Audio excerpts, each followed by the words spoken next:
dear students, and welcome back to Dr. Shorop's classes.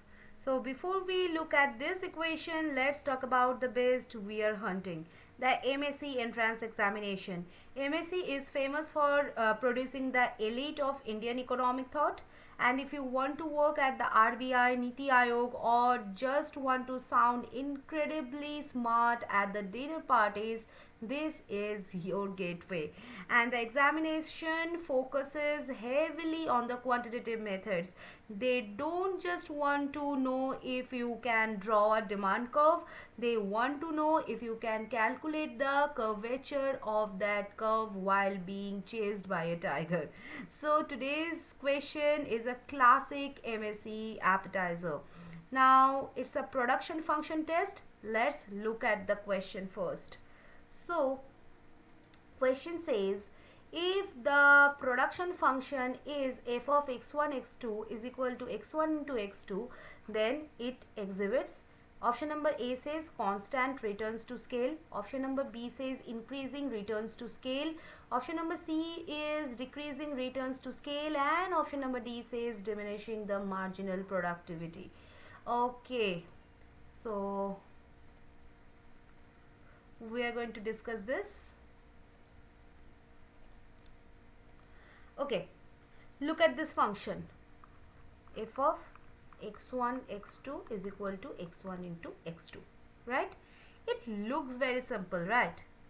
Like a hello world of economics.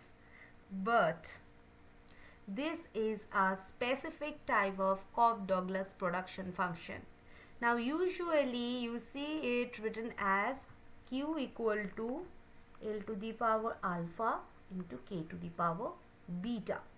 Here our alpha and beta both are what?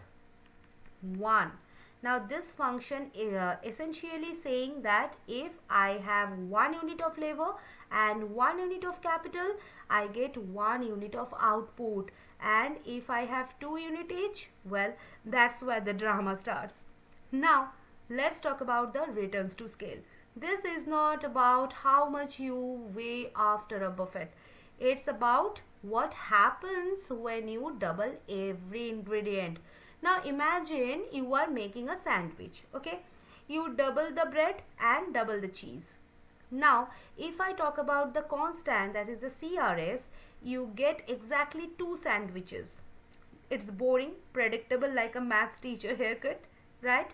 Now if it's decreasing like DRS, you get 1.5 sandwiches. Where did the cheese go? Someone stealing from the kitchen. And number 3 is increasing like IRS. If you get 4 sandwiches, this would be called as IRS. Okay, so this is a dream. This is why big companies exist, right? So how do we test it mathematically?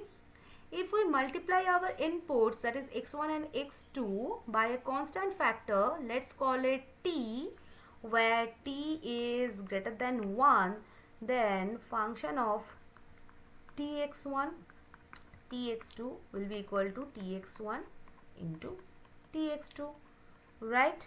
Now f of tx1 tx2 will be equal to t square into x1 x2. So f of tx1 tx2 will be equal to t square into f of x1 x2, right? Now since our factor t ended up with an exponent of 2 and 2 is definitely greater than 1, and then we are in the land of the increasing returns to scale.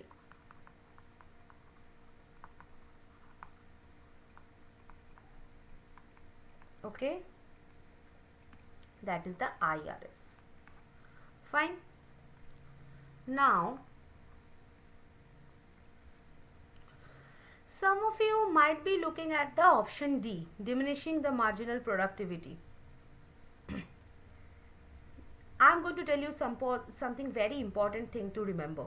Returns to scale and marginal productivity are like siblings who don't talk to each other. If I talk about the returns to scale, you change all the inputs, and if I talk about the marginal productivity, you hold one input constant and change the other. So if I keep x2 fixed at 10, then f of x1 10 will be equal to 10 of x1. Now if I increase x1, my output increases linearly. It does not even diminish. So option number D is just there to distract you, like a shiny object in a dark room. Don't fall for it. Okay, so option number D is out. So let's recap. We took our inputs, we doubled them, and the output was what? 2 is 2 square, that is 4. And we are not just growing, we are exploding, right? So the final verdict will be option number B, increasing returns to scale.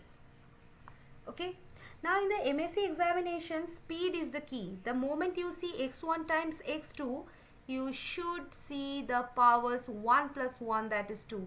If the sum of the powers is greater than 1, then it's IRS. Okay, it's that simple.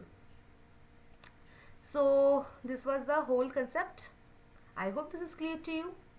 See you guys in the next session. Bye bye.